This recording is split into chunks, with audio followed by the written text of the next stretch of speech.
Hey, this is Owen Martin with Angel's Envy, and you're listening to Bourbon Podcast.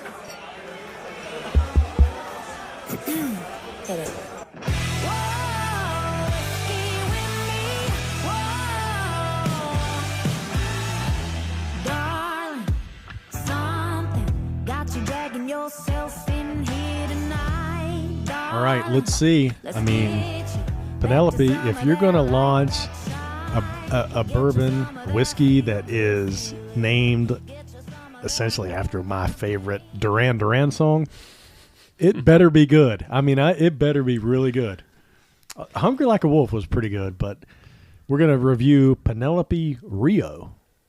Of course, it has nothing to do with Rio Duran Duran. It has everything to do with Brazil. But when I posted the video the other day when I first tasted it, I put Rio in the background. So here we Rio are. being, so now I can't help but every time I see this bottle, it's like her name is Rio, right?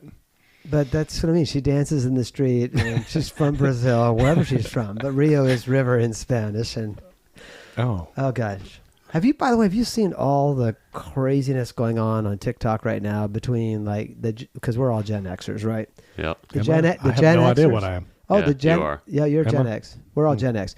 So between the Gen Xers and like this whole Gen Z and the new group coming up, it's nutso. No, you're the only one. I'm not on TikTok. No. They poked the You're sleeping. not on TikTok? No, I think it's They poked the sleeping bear, which would be the Gen Xers. Yeah.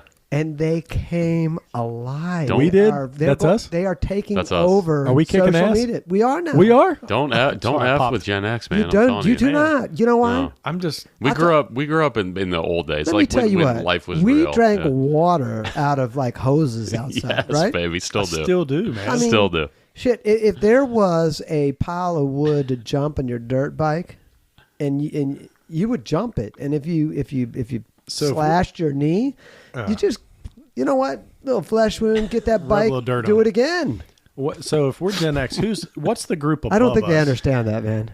Oh, that's boomers. No, it's not. No, are we? Yeah, so boomers. we're Yeah, like it is below boomers. boomers? Yeah, it is boomers. Yeah. I don't think boomers really? Yeah. And then after it's the millennials. Millennials. Some Gen Z. of the younger millennials, they're like kids of the Gen Xers, or they had siblings. Like the older millennials had siblings that were Gen Xers. They're the first to like tell this Gen Y that's basically starting this little battle.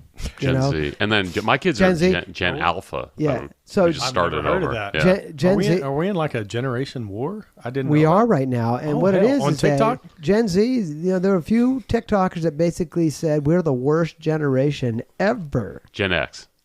Gen X. Oh baby, don't said come that for about- Gen X. Yeah, and there were like millennials on there like, let's see, my older brother was a Gen Xer. You do not want to go there. Do not poke the bear. I think most of our listeners are in that Gen X category. I would. Okay. Yeah. Well, I'm like the youngest of the Gen We got Xers. some boomers. Look, we keep it real. We probably have a good amount of got millennials boomers. We too. Now what's the Millennials like Yeah, 81, exactly. 81 and younger. So Yeah, 20, 85, 85. Wait yeah. a minute, 40.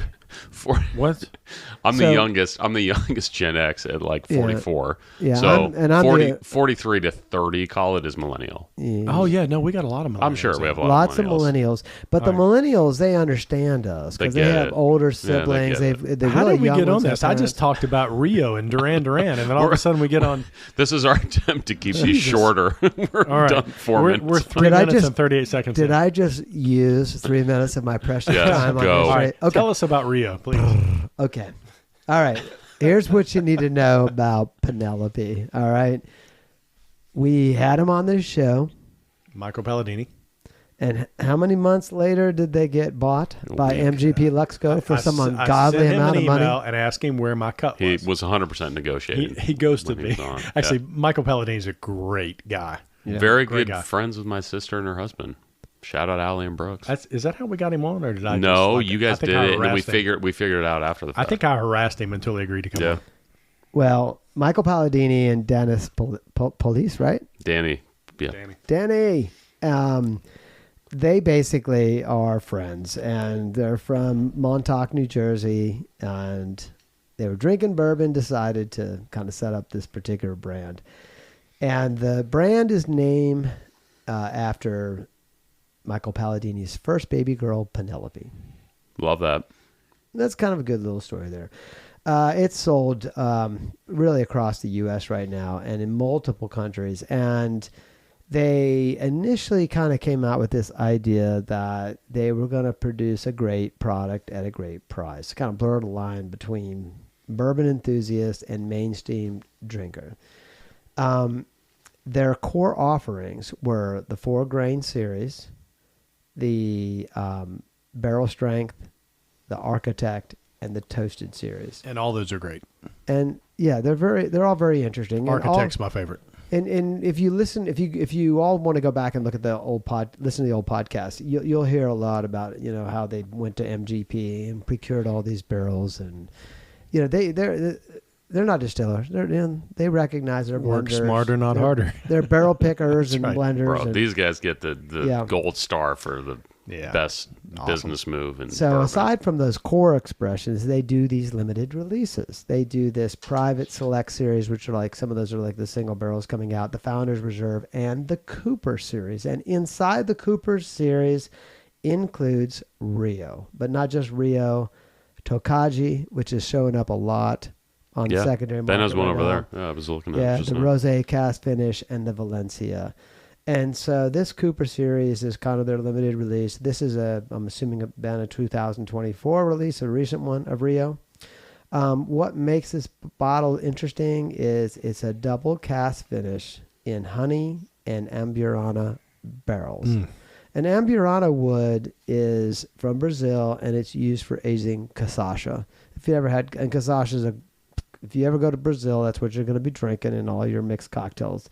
It's a sugarcane spirit like rum, ultimately, that comes out of that barrel. And they take those old barrels, and they had, if you remember, that connection to Brazil, and they were able to secure these Amburana barrels. And which is why we were ranking top 10 out in Brazil. Because we just said Brazil a lot. They love us there. And so Rio is a tribute not to Duran Duran or the war between Gen X and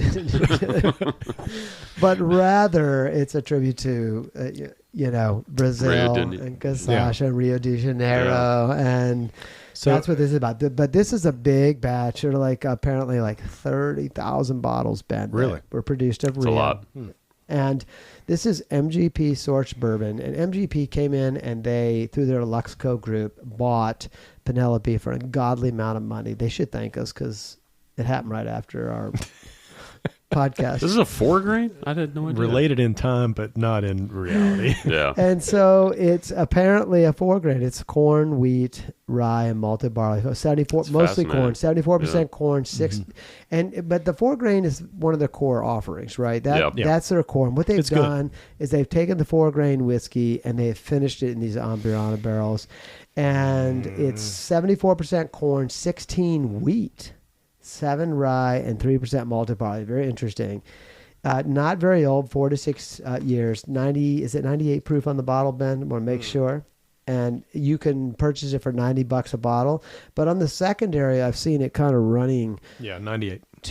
North of 200 a bottle. So people are really not so crazy about this. So what are we expecting on this? It's going to be really sweet. Let's talk quick because this is the third batch. And the first batch, what they did was and Kyle was talking about this because remember we did the Starlight. Yep.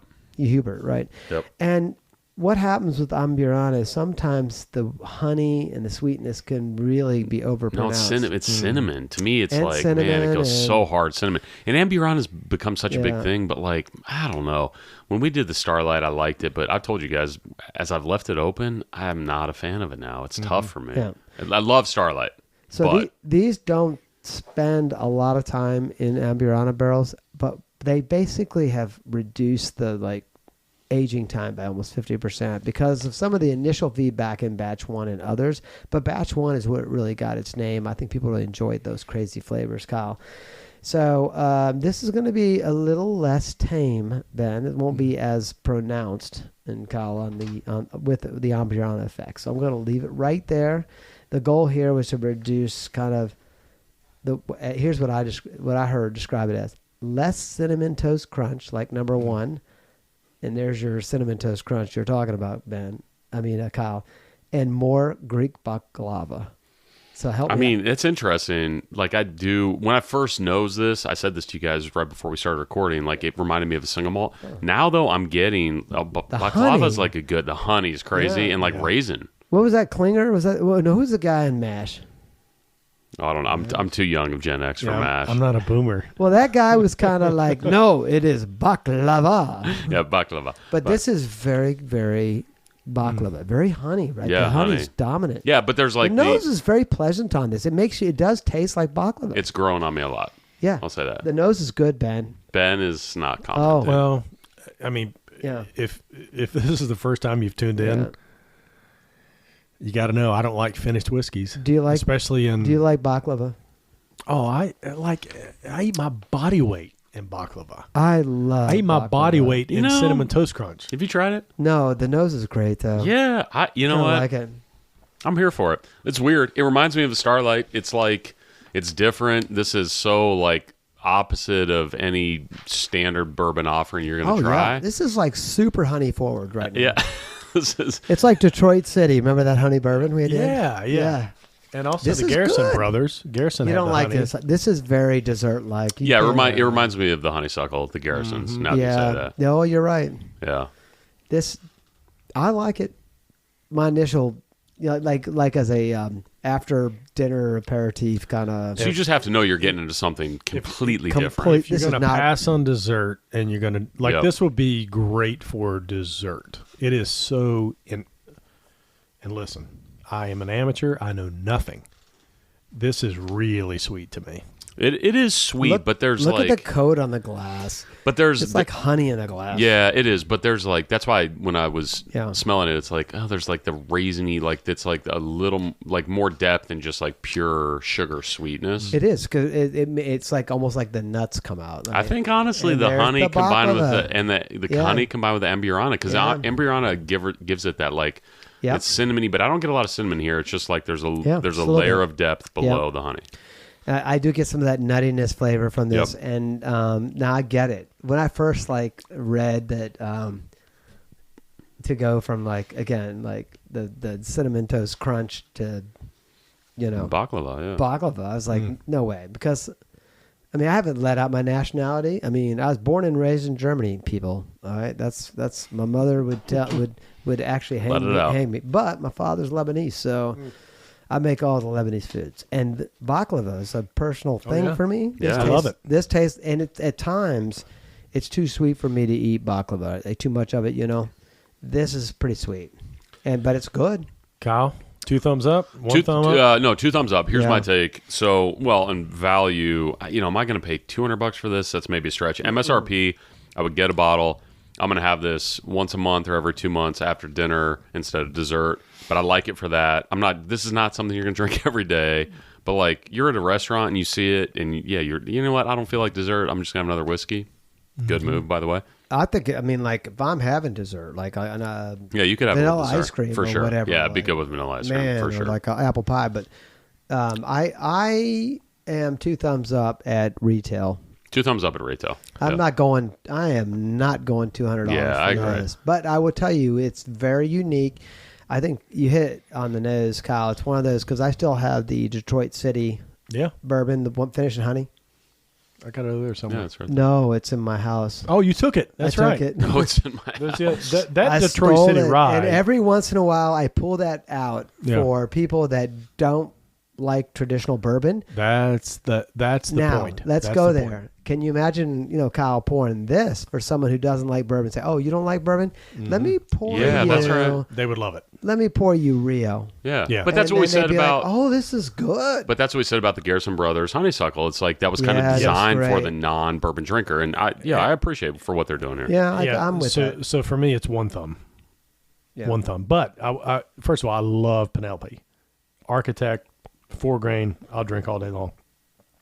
This is so sweet. Like, I think if I was going to skip on dessert, I would drink this after dinner.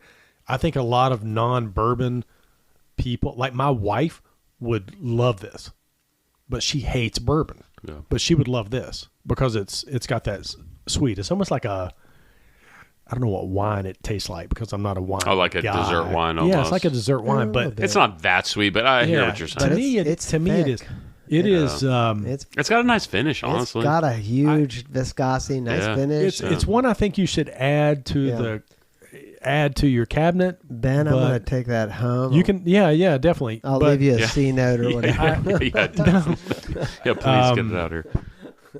I don't That's good. hate it. I mean, there have been times when I've had like the wine finish that I hate. Agreed. Like I seriously would dump it in the sink.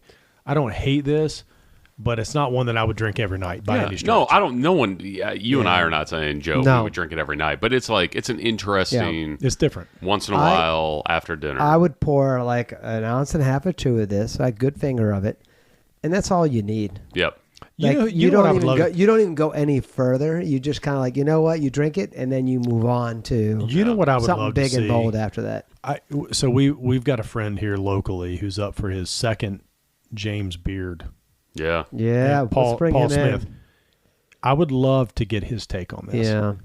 Like what he could do with it, not just cooking, but like what he would pair this with. Yeah. Because we've talked about having him on. He would be. This would be one I would want him to taste. Yep. And let me know what would you pair with this. He's got a great nose and a super palate. He doesn't drink anymore. Yeah, that's right. But he's a founding member of our whiskey society. Yeah. From he would still have James Beard finalist. He's up again. I suspect he'll win this year, but he could really tell us. He has gone to a number of barrel selections with us, and recently he will wet his palate, and because they make their crafted cocktails. So I think you're right. Like he could probably take something like this. I think people with a very sophisticated palate will appreciate this. The amateurs like me, probably not. I think it's the other way around. Like I disagree. Like all the amateurs that hate bourbon, but there's a difference. Like there's a difference between me and my wife. My wife would love it. Yeah. Me, like the guy who drinks the 1910, 1920, the Michters and all that.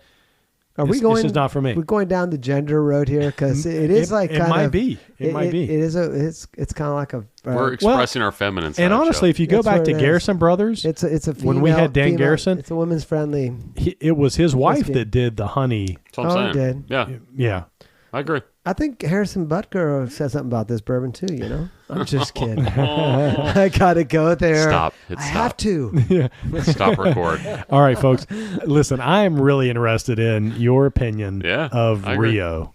Penelope Rio. I love the Penelope products. You can give me 4 grain or Architect. I'll drink it all day. This one is different. Different is I think that's the operative word. It's different. You can't edit yet, Kyle. Where are you on the Penelopes? Because every time they show up that I get allocated to kind of go pick them up, I immediately get rid of them. Like I'm not a collector of them. I'm not. I don't even know if I'm a fan. Like I don't even. I never went down the whole. No, yeah, I haven't had enough to opine. Absolutely. It's like you and me are gonna have to like rely on Ben's sophisticated. Hey, Listen, I got a bottle of Architect upstairs. Yeah, you love it.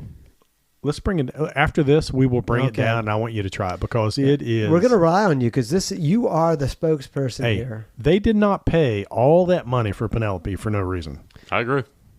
It's true. It's got a great following. They've got a great product. And it's 100% MGP. And 100 smarter, not harder. God bless them. Yeah, that's the way to do it. But I am very interested in what everybody else that is listening thinks. If you've picked up a bottle of Rio, please message me, send me a DM. I promise you I will read it on Instagram, on Facebook, on Twitter. Send me an email, ben@bourbonpodcast. If you got compliments of Joe, I'll share it with Joe.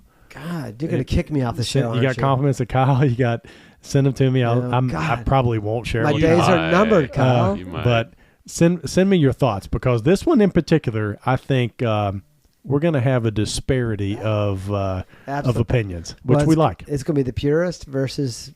Oh, the purists are going. The non-purists, because why wouldn't there be? Because this is not. It's different. This ain't your daddy's whiskey. It's not bourbon to me, man. What the hell is it, Kyle? It's just flavored whiskey. It is a dessert. It is a creme brulee. But in like a bottle. I know we need to wrap this up. I'm not mad at that. I think it's cool. Yeah, it's I think it's interesting what people are doing, kind of pushing the bounds. This is not That's exactly traditional right. bourbon, but I'm okay with it. And sometimes it doesn't work well. I think in this case, it's actually pretty interesting. Well, remember, this is Amburana barrels that they had that relationship in Brazil and a history there that you're not going to find this release anywhere else. Yep. You know, when it comes to the way, you know, how they procure those barrels, but I think the Kasasha barrel, former Kasasha. And so in that regard, it makes them unique. Well, here's where I will credit them. I think the honey mixed with the Amburana is actually brilliant. I think it like softens the Amburana, like that cinnamon to like that's the baklava, and you get the sweetness with the depth. So let's leave it with this. I like Penelope, it. keep pushing the envelope. Yes. I mean, not everybody's going to agree. You're going to have some whiskey traditionalists that are going to disagree, but keep pushing it because you're getting a whole new audience, a whole new customer base. Are we going to bring it back in? Let's bring Paladine back on. Yeah, you know, I was talking to him the other day. We were messaging back and forth. Send me your thoughts. Thanks, everybody.